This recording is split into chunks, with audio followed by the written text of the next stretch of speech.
بسم الله الرحمن الرحيم. طلاب سكندري 1 هنبدأ إن شاء الله النهاردة فيديو جديد بعنوان Determining the types of roots of a quadratic equation. بداية كان بيبقى معاك quadratic equation زي x squared plus bx plus c equal 0. انت بتحل equation زي دي ازاي؟ كان عن طريق حاجتين، يا factorization يا كان عن طريق ال general form.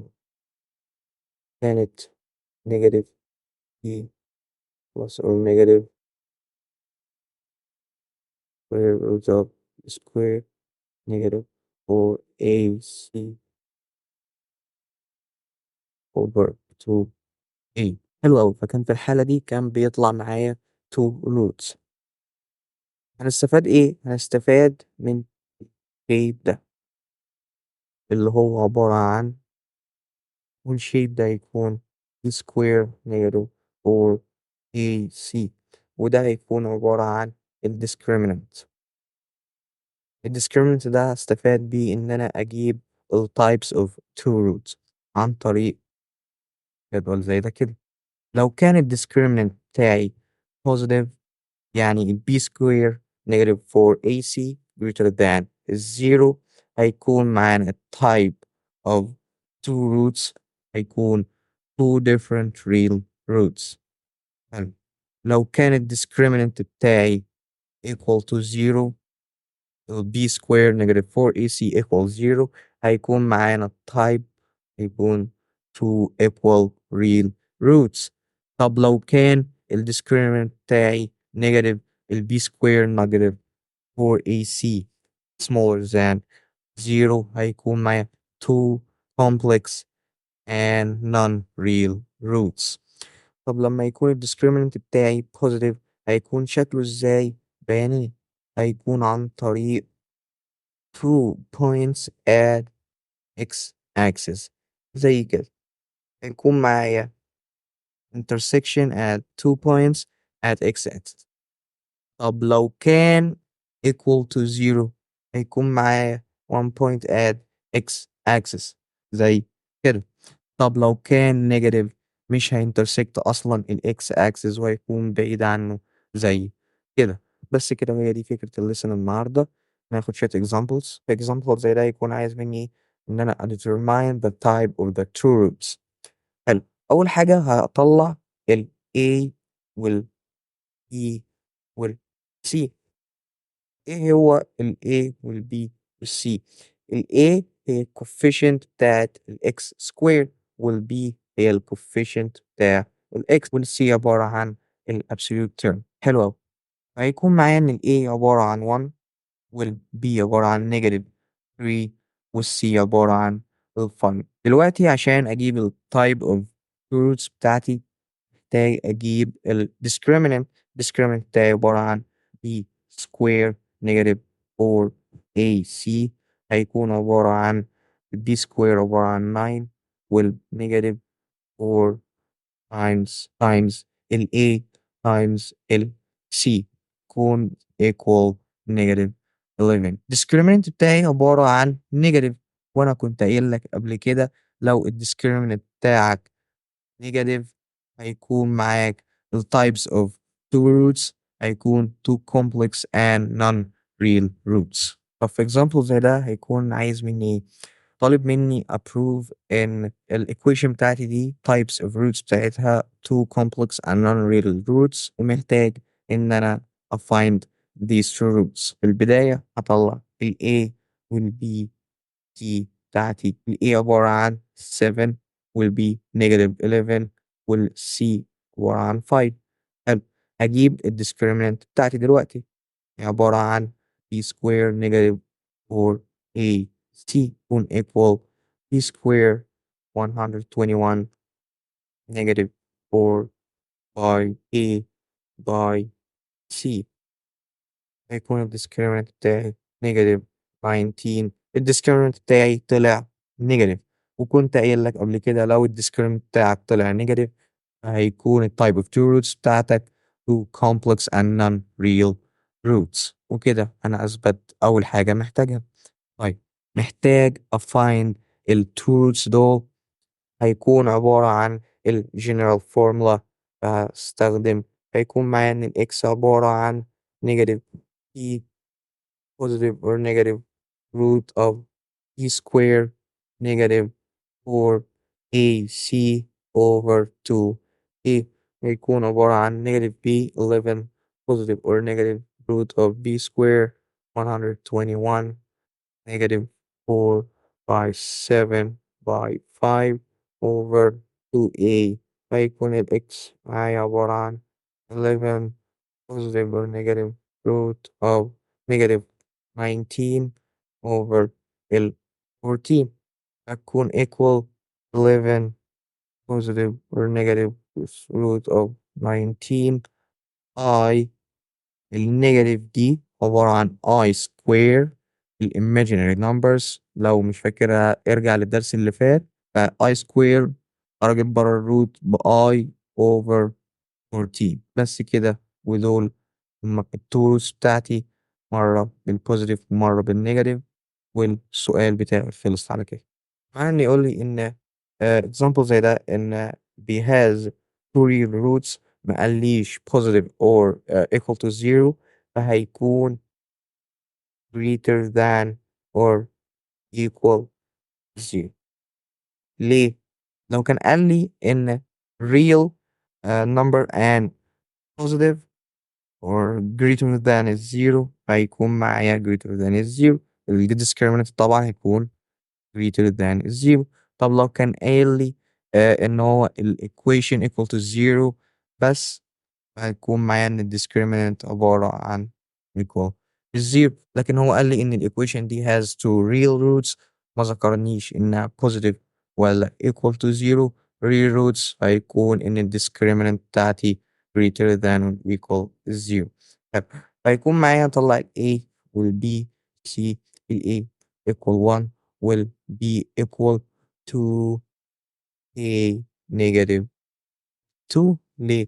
ال 2 times ال K وال 2 times ال negative 1 وال C هتكون معايا عبارة عن A square فرقم قايل إن ال discriminant بتاعتي عبارة عن B square negative 4 A T that equal ال B square عبارة عن 2 A negative 2 square negative 4 by 1 by ال K square حلو أوي فيكون معايا discriminant عبارة عن 4K square plus 4 negative 8K ليه خليت ال 2K negative ال 2 عبارة عن الكلام ده إن أنا عملت ال first times ال first وال second times ال second وال first times ال second times 2 حلو فيكون معايا negative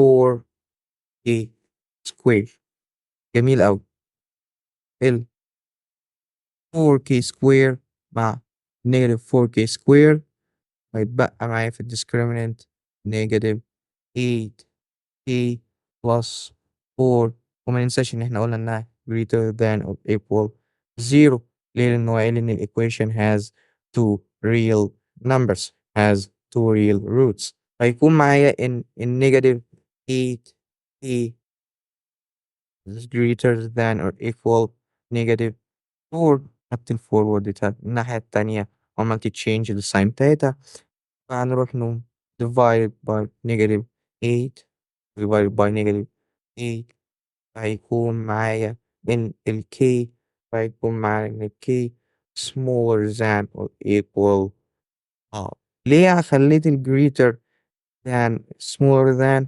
لأن أنا عملت divided ل negative هيكون ال equation دي has two real roots if ال K belongs to negative infinity to كده الإكزامبل بتاعنا خلص. طب ننتقل لجزئية تانية بتقول إيه؟ لو معايا إن الquadratic equation اللي هي ax square plus bx plus c equals 0 الquadratic equation بتاعتي لو ال coefficients بتوعي ال a وال b وال c عبارة عن rational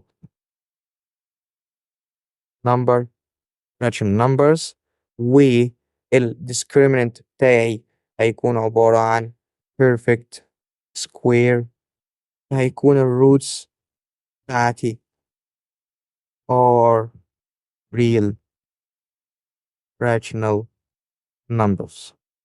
ناخد example ونشوف كده. هي حلو في example زي ده هيكون معايا إن ال coefficients بتاعتي عبارة عن ال A equal 3 وال B عبارة عن negative 5 وال C عبارة عن negative 2 ومعايا إن ال coefficients بتاعتي عبارة عن rational number. اسألني يا مستر إيه هو ال rational number؟ هقول لك إن ال rational number عبارة عن expression can be عبارة عن number can be expressed in this form A over B وال B بتاعتك تكون non zero.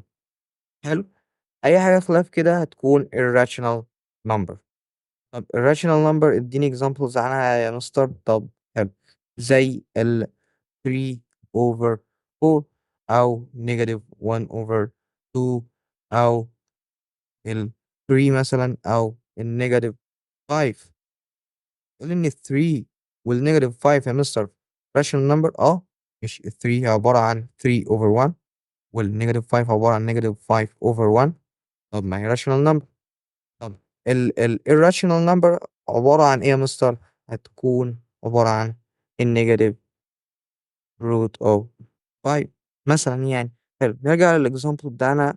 إحنا جبنا ال coefficients بتاعتنا وطلعت عبارة عن rational numbers. طب حلو هنجيب ال discriminant دلوقتي. هيكون إن ال discriminant عبارة عن e square negative 4ac هتيجي أسوي يطلع معاك إن discriminant عبارة عن 4d 9. حلو أوي. طب دلوقتي طلع معايا إن ال coefficients بتاعتي عبارة عن rational number ال discriminant بتاعي عبارة عن perfect square number. طب ليه perfect square number أو إيه هو ال perfect square number يا مستر؟ هو number بيكون ليه square زي ال 49. مش ال 49 لما نيجي ناخد لها square هيكون عبارة عن 7 يبقى ال 49 عبارة عن perfect square number. حلو طب أنا قايل لك لما يكون معاك إن ال coefficients بتاعتك عبارة عن rational number والdiscriminant بتاعتك عبارة عن perfect square number هيكون الروس بتاعتك عبارة عن real rational number. طب تمام معانا كمان example عشان نوضح الفكرة أكتر. هنجيب ال coefficients بتاعتك عبارة عن A عبارة عن 1 وال B equal negative 2 root 5 وال C equal ال 1. جميل ال A rational number وال C rational number. طب ال B دي irrational number. جميل هنجيب ال discriminant بتاعنا هيكون عبارة عن B discriminant عبارة عن B square negative 4 t هيكون معانا عبارة عن 16. طب الديسكريمنت بتاعي طلع perfect square number والcoefficients بتاعتي لو طلع معايا لو واحدة بس irrational مش لازما كله فالروس بتاعتي هتكون are real irrational. والاكزامبل بتاعي ده خلص. آخر اكزامبل معانا هيوضح لنا آخر فكرة في الليسن ده. هيكون عبارة عن إن ال coefficients بتاعتي هنا عبارة عن A equal 1 وال B equal negative 2 وال C equal 2. ال coefficients بتاعتي real number. طب تعالى اما نجيب ال discriminant بتاعي كده اللي هو عبارة عن B where negative 4 A B هيكون معايا عبارة عن negative 4. حلو طب يا مستر لو الديسكريمنت بتاعي طلع نيجاتيف اعمل ايه دلوقتي؟ اقول لك سهله وبسيطه. هيكون معاك الروتس بتاعتك عباره عن two conjugate complex roots بس كده. ولو جيت تجيب الروتس بتاعت الاكزامبل ده هيكون معاك عباره عن 1 plus ال I وال another root 1 negative ال I بس كده. ولغاية هنا الليسن بتاعنا خلص. أشوفكم إن شاء الله في ليسن جديد، والسلام عليكم.